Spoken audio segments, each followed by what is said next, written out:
A very good evening. I'm Deepthi Sachdeva and you are watching the Newshour Agenda. Viewers, just ahead of the big battle of the 2024 Lok Sabha elections, one of the biggest electoral reforms is under consideration. This is a story that has a direct interest in you, me, the voters across the country. Although it's not going to have any bearing on the upcoming general elections, but it directly impacts several state elections in the coming years. This if the rollout of the reform is targeted for the year 2029. Yes, ladies and gentlemen, we are actually talking about one nation, one election. One nation, one election, that big ticket idea that the Narendra Modi government is planning to kickstart. Now, this is going to be a high-level committee that has been headed by the former President Ramnath Kovind that already has submitted its report to the President. And this lays out the exact roadmap, one by one.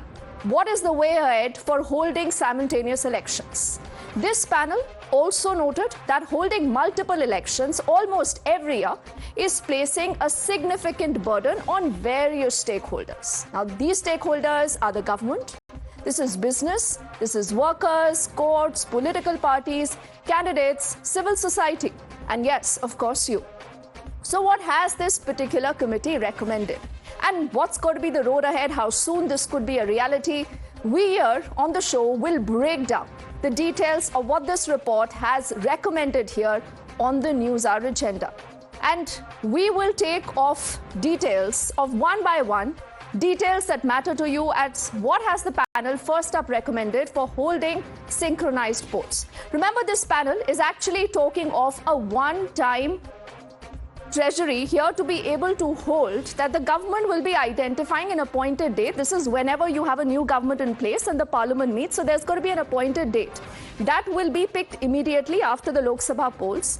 And this will also be looking at a truncated term for the state assemblies that are going to polls after the date term of those state assemblies expires with the parliamentary local polls, and that should be held within the next 100 days of the Lok Sabha and the state polls.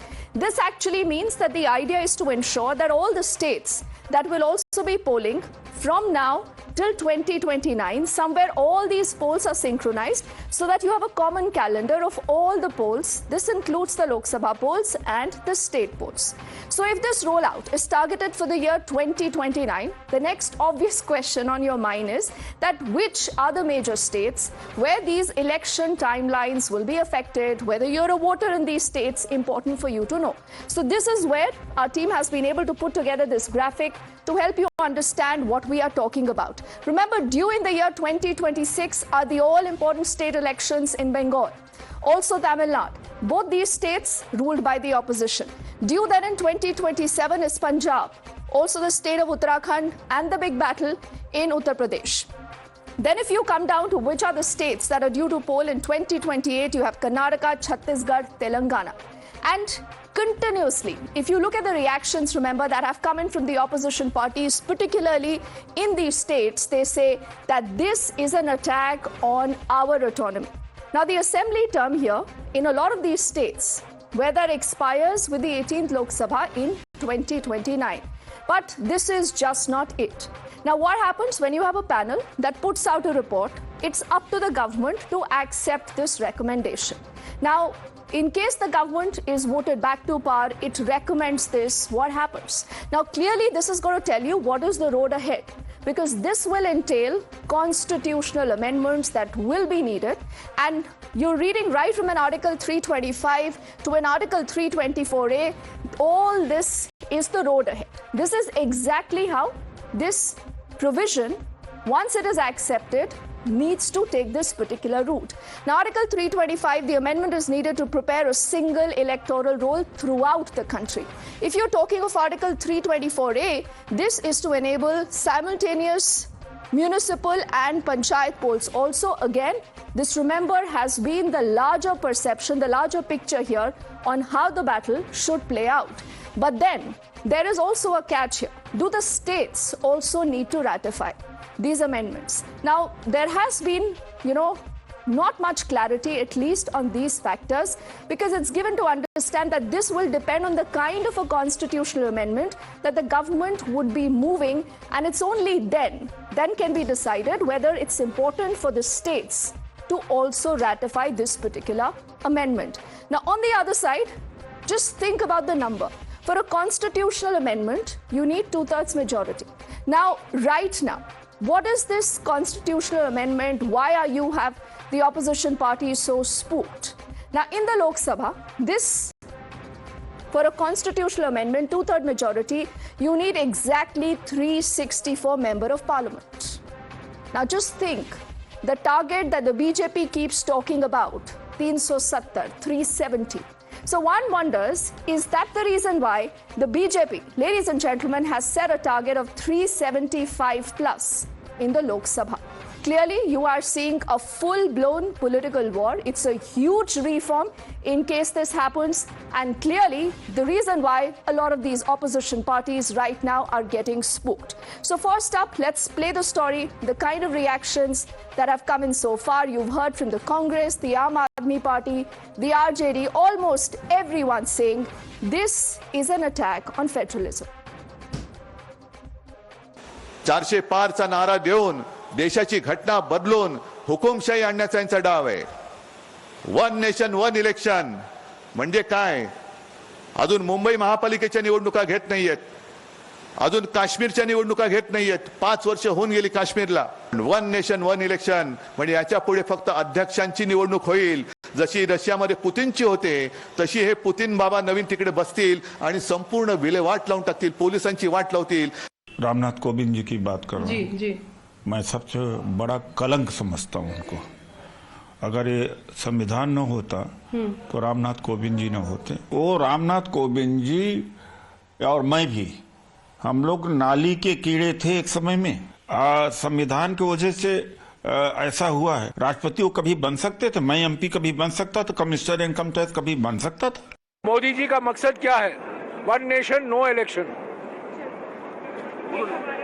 One nation no election. वही तो चाहते हैं, वही तो चाह रहे हैं, इसीलिए तो जा रहे हैं। मुझे 400 सीटें दीजिए, मुझे 2/3 बहुमत दीजिए, मैं संविधान बदलूं।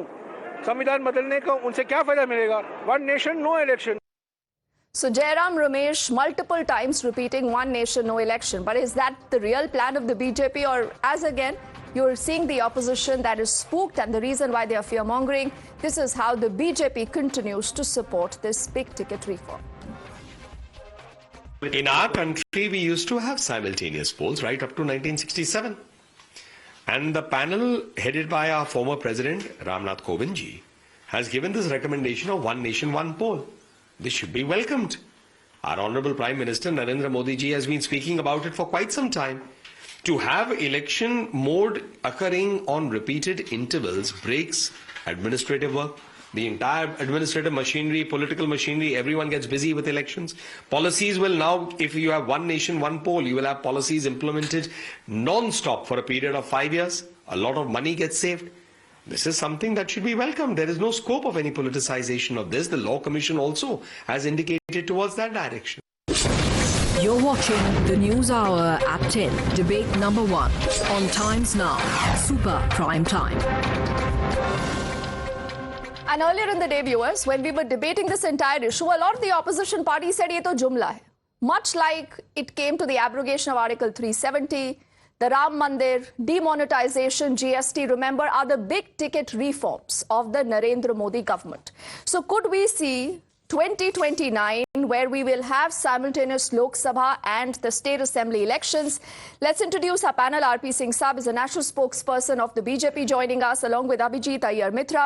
Tehseen Poonawala is with us here in our studios. He's a political analyst. We do not know whether he supports the idea or not. Absolutely but not. He says absolutely not. He will challenge this in court already. I'll be thrown out. And on that response, Syed Asad Abbas is, finding company there. He's a political analyst also joining us, along with Dr. Saeed Hafiz, spokesperson of the DMK. So, gentlemen, before I come to both of you, because I'm sure we'll have a light-hearted banter in the middle of, a lot of this serious conversation there also.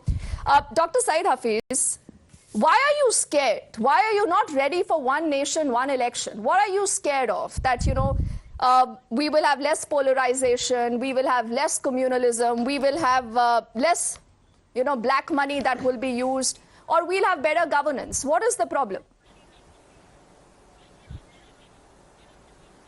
Why is BJP first scared of not having simultaneous elections? We are not scared of it. We just want our right and the electoral system to continue like that. It is BJP which is rattled because whenever there are no simultaneous elections, BJP is not winning in the south. They want to build a national narrative into assembly elections. That is the reason why they are doing this. More than running simultaneous election, BJP should come up with a proposal of running a fair elections. Why did they oppose the Supreme Court verdict which said CJI had to be part of the panel which will select the election commissioners? So more than simultaneous poll, BJP should talk about fair elections first.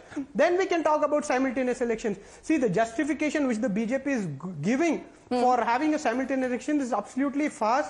They say they are going to save money. I will tell you, a popular electorate of 96 crores, the amount of fund that is being spent on election is 5,000 crores for Lok Sabha. Okay. That is equal to one G20 event which the Prime Minister has inaugurated, has conducted. So saving money is just rhetoric. You know, you go and see the electoral bonds, how much of money is being funded for the BJP and how there is not a level playing field for the opposition parties to fight the election. So Dr. Hafiz, you make it very clear that you have problems at multiple levels, and I think what is stopping that entire list is that visceral hatred for Narendra Modi, and you have your own reasons for it. But you raised certain important points, so I'll quickly take this also to RP Singh. No. I'll take this also to RP Singh. You don't talk like a BJP spokesperson. No, I will. This does not work, sir. This does not work. That's not fair. This does not work. See, questions will also be asked of you. No. Questions will also be asked of the BJP.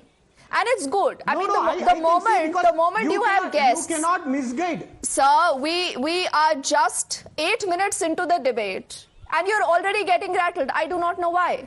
You've put out your perspective, which is fine. Now let's hear a counter perspective from RP Singh Saab. RP Singh Saab, the reality is, RP Singh Saab, I will come back to you, Dr. Hafiz, I will come back to you. RP Singh Saab, the reality is that you are wanting to build up to a presidential system.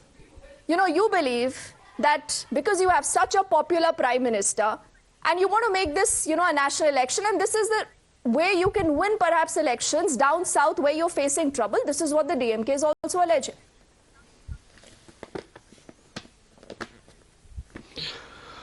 First, let's understand, till 1967 there used to be one election for the state and for the parliament both put together. And there used to be different parties which used to be elected in the states, and national at the national level, the parliamentary level, this used to be Congress. And there used to be different political ideologies also.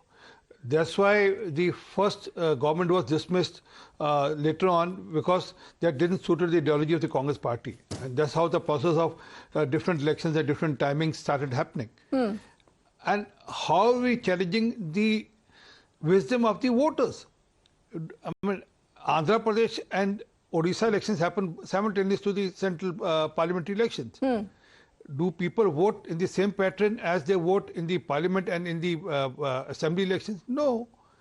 I'll give you another example of Delhi. People vote for Aam Aadmi Party in Delhi with 62 probably seat and 67 in the first round, and they give 7 seats to BJP. People vote differently in Rajasthan and elected Mr. Gehlot. Okay. And they voted differently in the parliamentary election. And they said that we are going to vote for Mr. Gehlot in the assembly election when he becomes the chief minister earlier. So people are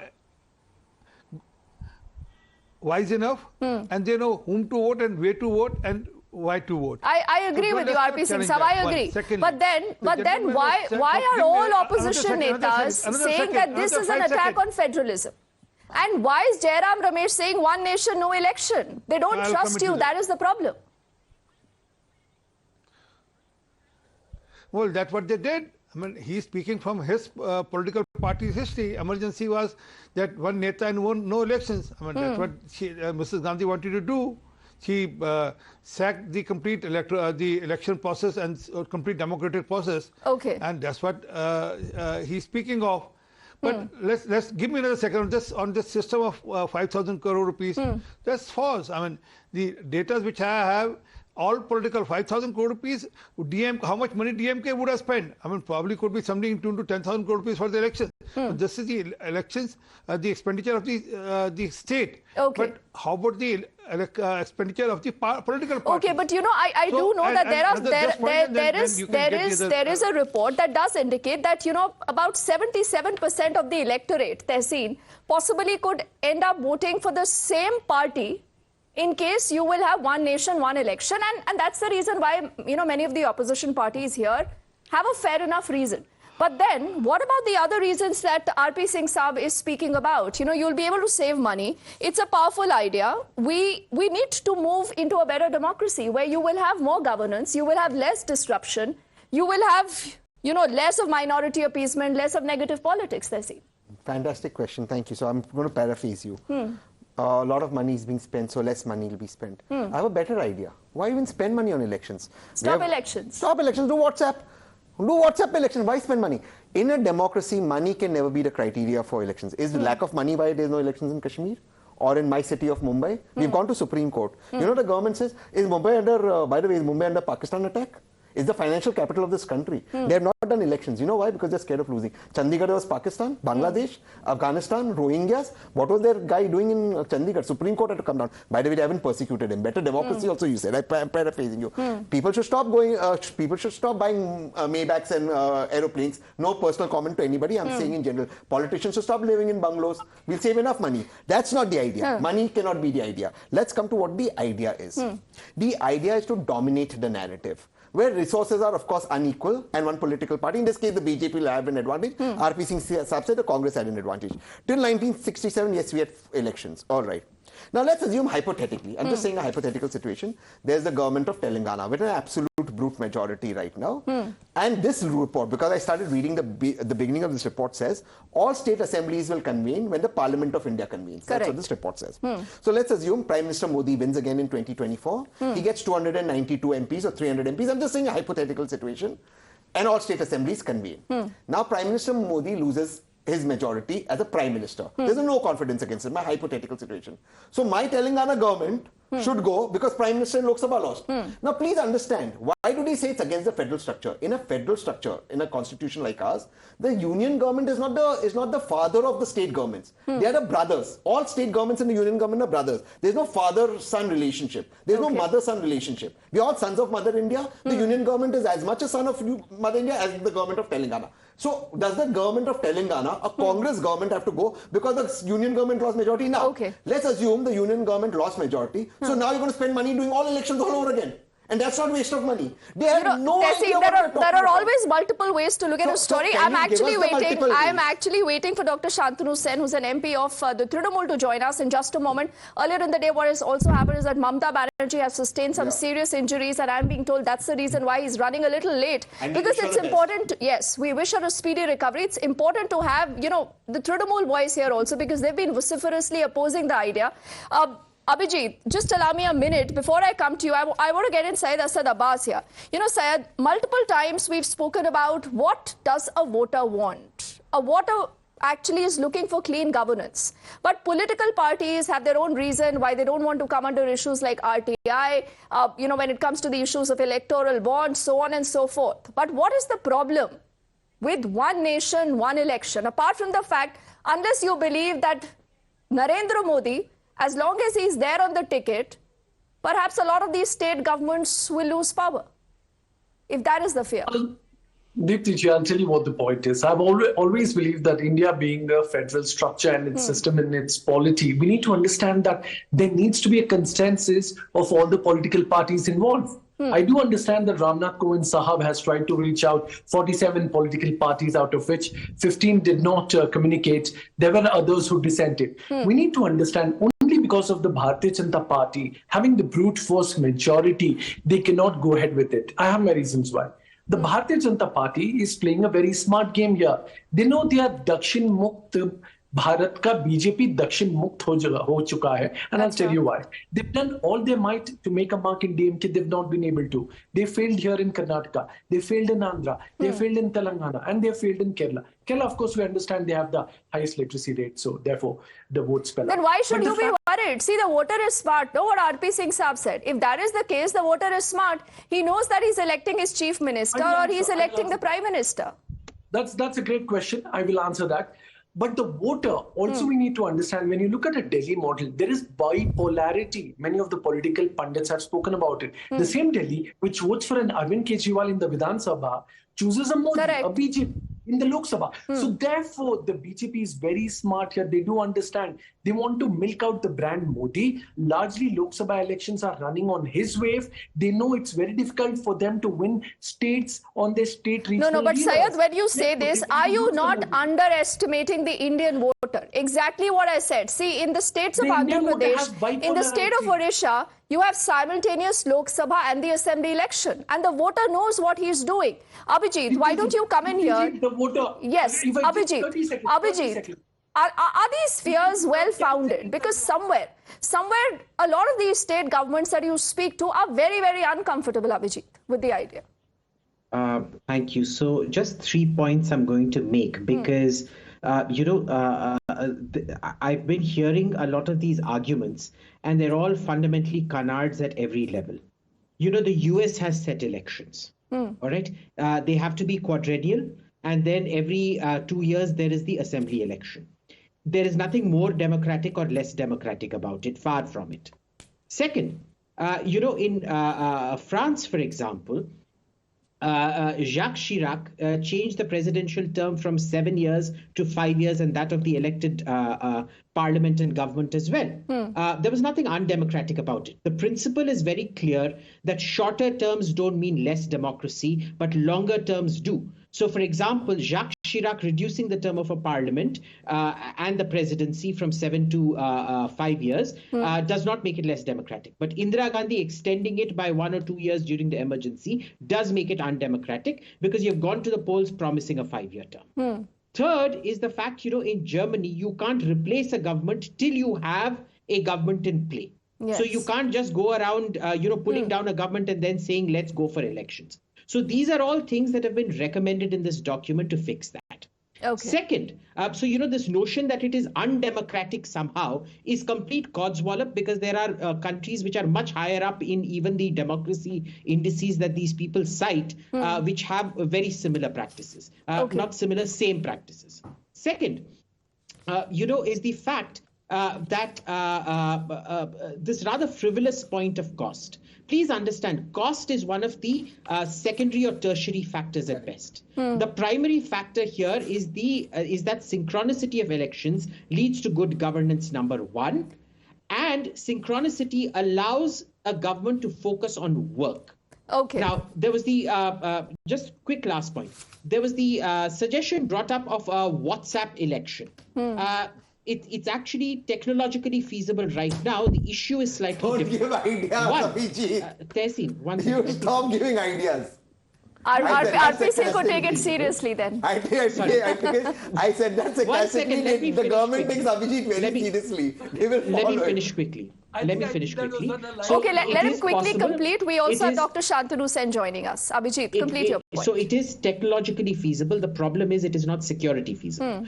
Tomorrow, for example, when I'm using my phone pay or something like that, I look at it, it does a face verification. So all the things exist. However, there is absolutely no verification that some local gundas won't be coming here and telling me to vote a certain way. Second, the Congress keeps alleging EVM tampering. So that is why the Supreme Court has mandated a paper trail. You cannot have a paper trail on your phone. And if you do have a marker or verifier of what you have voted, then the same gunda can come post facto and threaten you for voting. I don't know when that kind of an election will take place. We do not know yet. We do not know yet. But, gentlemen, on a serious note, I want to get in Dr. Shantanu Sen. He's joining us from the Trinamool. He's a member of Parliament and national spokesperson. Dr. Shantanu Sen, sir, thank you and welcome to the show. And we wish Mamata Banerjee a speedy recovery. We hope she is doing better now.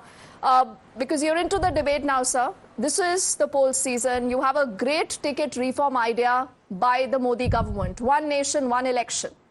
What is the problem? Why do you people oppose it?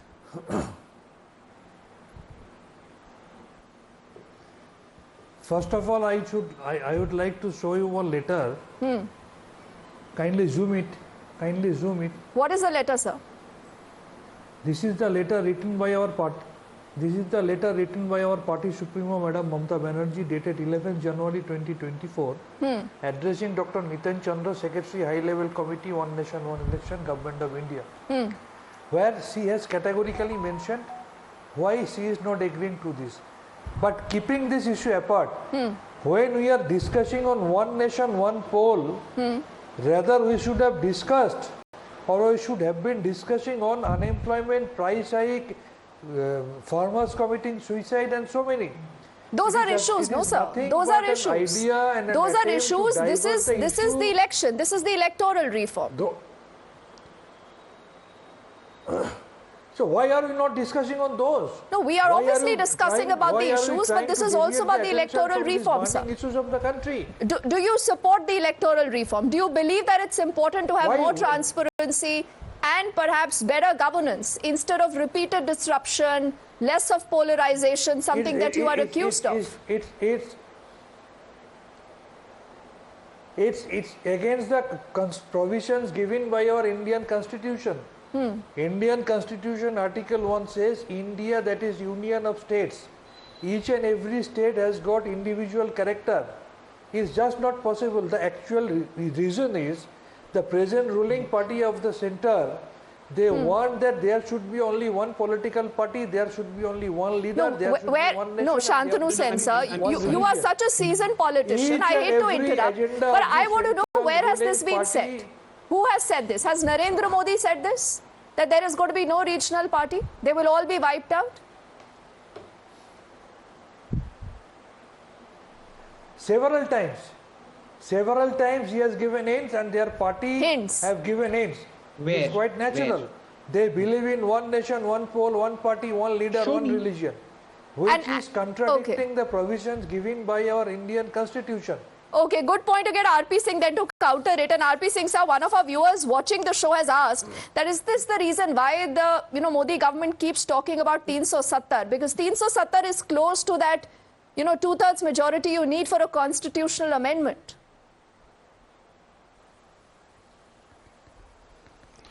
Well, 370 is not only for election reforms, but there can be many more reasons for 370. I mean, if I go by your constitutional reforms, so there can be many more reforms other than the electoral reforms. But again, I reiterate, why are we challenging the voters? I mean, why are we thinking that they are not wise enough? Why do we challenge their wisdom? No, voters are wise, but the opposition says the BJP is wiser. I'm shocked. The BJP is wiser. No. But it mean they are fools. I mean, or they can't convince people. They can make people understand their ideologies and what they stand for. I quoted you the instance. Had anyone said that it didn't happen? Orissa and Andhra are the best examples. Yes. But right now it's these two states, no, RP Singh Saab. I just have limited time. Tehseen, you take 30 seconds and I'll give 30 seconds to Dr. Saeed Hafiz of the DMK also. Tehseen, 30 seconds. Okay, so I just want to first reiterate the quick point that I was just fooling about the WhatsApp thing. They cannot be in election. But see, Abhijit made a very, very valid point. It's a very good legal argument Abhijit made. He said, look, the US has simultaneous elections 2 or 3 times a year, and then the terms are defined. Yes, but in the US or even in France, there isn't a 10th schedule of our constitution. Literally, the 10th schedule of our constitution prevents horse trading, which actually is now being overlooked by these parties. Is there horse trading in the US? But if there are multiple elections, there's got to be more scope of horse trading. No, there won't, because now what will happen is when you have an overarching union government under whom all these governments come up, all the people make... See, these arguments work both ways. These arguments work both ways. Dr. Saeed Hafiz will get the last word. Just one second. Imagine a government in Himachal, which is a small state, 40 MLAs, 50 MLAs, all the BJP or Congress in the centre to make 10 MLAs, and and form a government for 4 years without winning an election. How undemocratic is that? They are saying Congress Mukt Bharat ho gaya anyways now. That's exactly the Dr. idea. Saeed Thank Hafiz. you. Dr. Saeed Hafiz, you take the last word. Yeah, I totally agree with Tehseen Poonawala, and the second point which I want to make is the one election simultaneous elections are totally decentralizing of the democratic process. You know, centralization of democracy is not good for a federal state like us. And as they said, you know, how is it centralized? No. I challenge. RP Singh Saab, let him complete. Let him complete, please, sir. If the state elections do not happen, if there were no 5 state elections, if there were no 5 state elections in between the terms, 200 rupees gas price wouldn't have come for the voters. Okay. Some election. Or how do people vote differently in Agra? Let me complete. I will give you should let him speak. No, RP Singh Saab, you're already squeezing him out. Rupees per gas cylinders before 5 state elections. Because it is a reality check of their governance. Okay. So it is better. The governance will reach the people if there are more elections. Because any political party is scared to face people during elections. That is why BJP government is coming down on their taxes. They're coming down on their prices. DMK must say is really worried. DMK is really worried. It's going to be 5 years. There are a lot of polls indicating the BJP gaining a lot of traction in Tamil Nadu. Rather, it is the other way around. You should have elections when the elections every year. All right, Abhijit, RP Singh Saab, Tehseen, Dr. Shantanu Sen, Saeed Hafiz and Syed Asad Abbas. Thank you so much. Gentlemen, it's been a fascinating conversation only for want of time, but we'll keep tracking that story and the reactions very closely.